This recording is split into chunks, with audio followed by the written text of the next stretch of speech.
राधे कृष्ण दोस्तों, आपका स्वागत है आपके अपने यूट्यूब चैनल स्टडी जोन में। तो आज की इस वीडियो में हम यूजीसी नेट जेआरएफ पेपर 1 का जो टॉपिक है टीचिंग एप्टीट्यूड यूनिट 1 है, इसके विषय में पढ़ेंगे। तो चलिए इसको पढ़ते हैं। टीचिंग एप्टीट्यूड ये यूनिट 1 है। तो चलिए पढ़ते हैं। पहले जानते हैं शिक्षा के विषय में। तो शिक्षा लैटिन शब्द एडुकेयर से लिया गया है। क्या कह रहे हैं कि जो लैटिन शब्द एडुकेयर है उससे लिया गया है। एडुकेयर का अर्थ है प्रशिक्षित करना, लाना और पोषण करना। क्या क्या कह रहे हैं कि जो एडुकेयर जो शिक्षा शब्द है वो लैटिन शब्द एडुकेयर से लिया गया, और इसका जो एडुकेयर शब्द है इसका अर्थ होता है प्रशिक्षित करना, लाना, पोषण करना।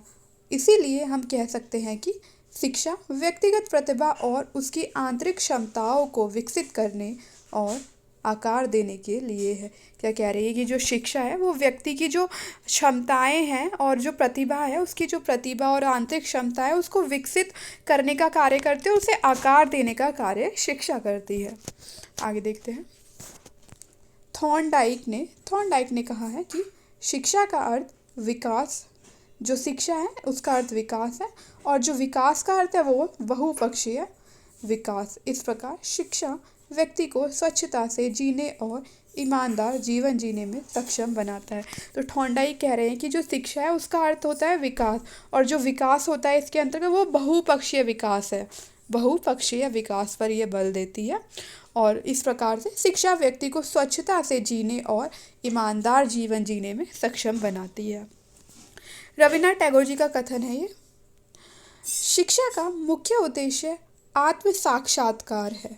क्या कह रहे हैं रविन्द्रनाथ टैगोर, जो शिक्षा है उसका जो मुख्य उद्देश्य है वो आत्म साक्षात्कार है, जिसका अर्थ है अपने आप में सार्वभौमिक आत्मा की प्राप्ति करना।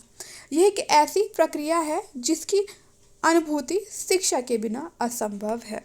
तो रविन्द्रनाथ टैगोर कह रहे हैं जो शिक्षा है वो उसका जो उद्देश्य है वो आत्म साक्षात्कार करना है, और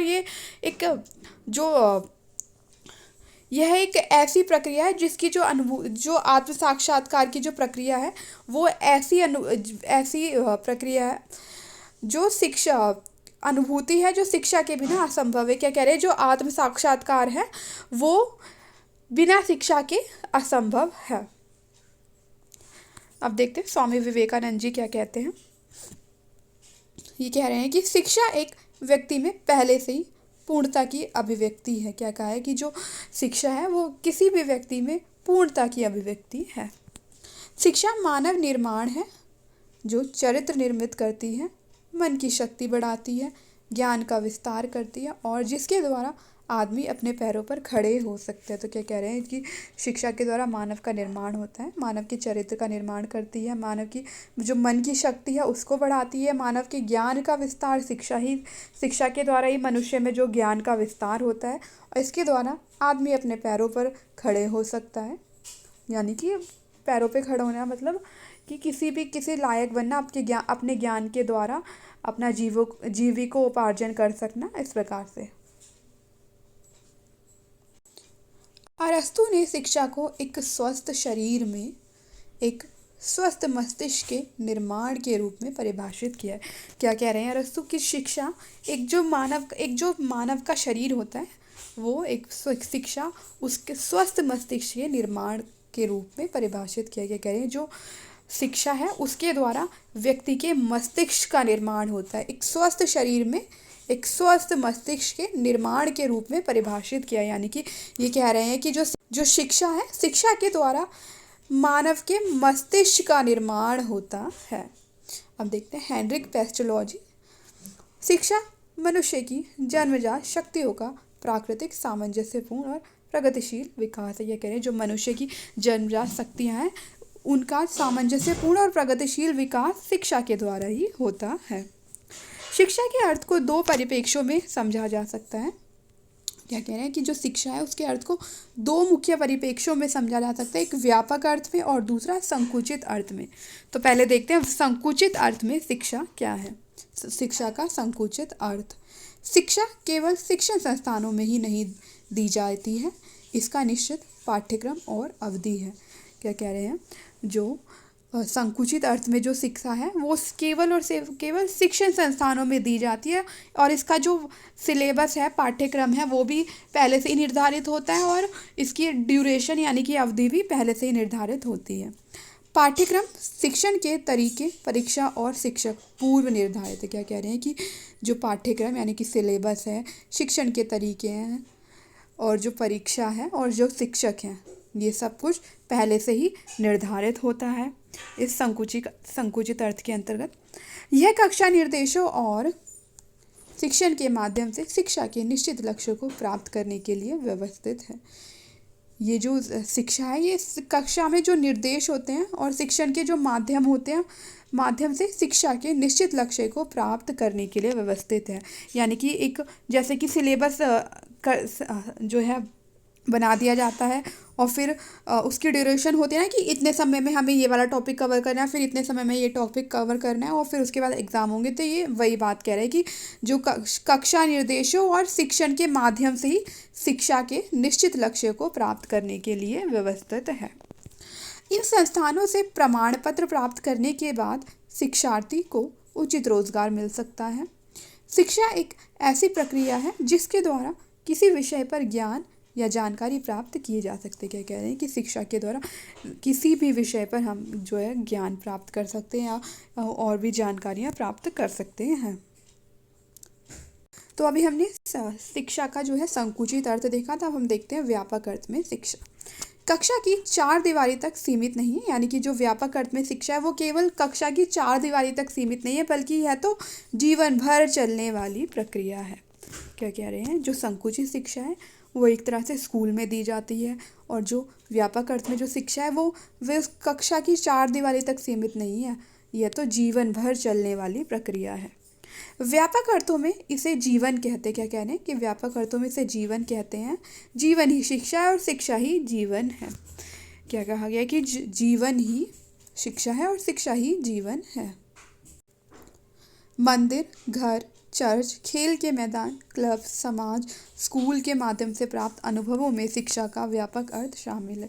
क्या कह रहे हैं कि जो व्यापक अर्थ में जो शिक्षा है वो हम कहीं से भी प्राप्त कर सकते हैं, अपने मंदिर से, घर में भी कुछ होता है तो हमें कुछ ना कुछ ज्ञान मिलता ही, खेल के मैदान से, क्लब से, समाज से, यानी कि हम अपने आसपास से जो है जो भी वातावरण है उससे कुछ ना कुछ शिक्षा प्राप्त करते ही हैं। हम जीवन से लेकर मृत्यु पर्यंत तक हम कुछ ना कुछ नया सीखते ही रहते हैं। तो व्यापक अर्थों में शिक्षा यही हुई। व्यापक अर्थ में शिक्षा जीवन भर चलने वाली प्रक्रिया है। यह एक बच्चे के जन्म के साथ शुरू होती है और उसकी मृत्यु के साथ समाप्त हो जाती है। क्या कहा है, जन्म से शुरू होती है और मृत्यु पर समाप्त हो जाते हैं। कि हम यानी कि हम जन्म से लेकर मृत्यु तक कुछ ना कुछ सीखते ही रहते हैं, अच्छा बुरा हर चीज़ हम अपने आसपास के वातावरण से, अपने माता पिता से, सब चीज़ों से सीखते हैं। ये एक सतत प्रक्रिया है। जीवन भर व्यक्ति जीवन के बदलते स्वरूपों के साथ स्वयं को समायोजित करना सीखता चला जाता है। यानी क्या क्या है, जो भी सिचुएशन होती है व्यक्ति उसके अनुसार खुद को ढाल ही लेता है। तो ये वही चीज़ बताई गई है कि जीवन भर व्यक्ति जीवन के बदलते स्वरूपों के साथ स्वयं को समायोजित करना सीख जाता है। यानी कि जो सिचुएशन होती है, सिचुएशन के अकॉर्डिंग जो है व्यक्ति अपने आप को ढालना सीख जाता है। शिक्षा के उद्देश्य, मानसिक शारीरिक स्वास्थ्य का विकास, मानसिक शारीरिक और स्वास्थ्य का विकास शिक्षा का अनिवार्य उद्देश्य है। क्या कह रहे हैं कि मानसिक और शारीरिक स्वास्थ्य का विकास तो शिक्षा का अनिवार्य उद्देश्य है। इसके माध्यम से संतुलित व्यक्तित्व का विकास किया जा सकता है। बच्चों को नागरिकता के लिए तैयार करना, यानी कि सिटीजनशिप, एक अच्छे सिटीजन के रूप में उनको तैयार करना। एक कुशल कार्यबल यानी कि स्किल्ड लेबर, एक कुशल कार्यबल तैयार करना। छात्रों को महत्वपूर्ण विचारक बनने में मदद करना। तो ये शिक्षा के कुछ उद्देश्य हैं। यूनेस्को के द्वारा 5 अक्टूबर को वर्ल्ड टीचर्स डे मनाया जाता है। ईएल थॉर्नडाइक ने अभ्यास के नियम और प्रभाव के नियम को प्रतिपादित किया। क्या कह रहे हैं, जो अभ्यास का नियम है और जो प्रभाव का नियम है, ये ईएल थॉर्नडाइक ने जो है प्रतिपादित किया। जॉर्ज पाइने ने शिक्षा के 3 मुख्य कार्यों का वर्णन किया। जॉर्ज पाइने के शिक्षा के 3 मुख्य कार्य बताते हैं। पहला, परंपराओं को आत्मसात करना, जो भी परंपराएं हैं उनको आत्मसात करना। फिर दूसरा, नए सामाजिक प्रतिमानों का विकास करना। रचनात्मक और तर्क साध्य भूमिका। तो ये तीन जो है शिक्षा के तीन मुख्य कार्य जॉर्ज पाइने ने बताए। अब देखते हैं शिक्षण की प्रकृति और विशेषताएं। शिक्षण मूलतः एक बौद्धिक गतिविधि है। क्या कहा है, जो शिक्षण है वो मूलतः एक बौद्धिक गतिविधि है। शिक्षण के दो मूलभूत प्रतिरूप है। पहला प्रशिक्षक केंद्रित और शिक्षार्थी केंद्रित, यानी कि जो शिक्षण है वो प्रशिक्षक केंद्रित होता है और दूसरा शिक्षार्थी केंद्रित होता है। शिक्षण के विभिन्न स्तर होते हैं। शिक्षण पाठ्यचर्चा और पाठ्यक्रम के अनुसार होता है, यानी कि जो है सिलेबस पहले से डिसाइडेड होते हैं और फिर उस पर किस तरह से उसको सिलेबस को कवर करना है, ये सब जो है इसके अनुसार ही शिक्षण होता है। शिक्षण का वातावरण गतिशील होता है। शिक्षण अधिगम, अनुदेश और प्रशिक्षण का घनिष्ठ संबंध होता है। क्या कह रहे हैं कि शिक्षण अधिगम यानी कि लर्निंग, अनुदेश और प्रशिक्षण, इन चारों का आपस में बहुत घनिष्ठ संबंध होता है। शिक्षण एक समव्यवसाय या वृत्ति है। क्या कहा है, शिक्षण एक व्यवसाय या वृत्ति है। शिक्षण कौशल प्राप्त करने के लिए लंबी अवधि का अध्ययन और प्रशिक्षण आवश्यक होता है। यानी कि शिक्षण का जो कौशल है उसको प्राप्त करने के लिए लंबी अवधि के अध्ययन और प्रशिक्षण की आवश्यकता होती है। शिक्षण विज्ञान और कला है। शिक्षण विज्ञान भी है और कला भी है।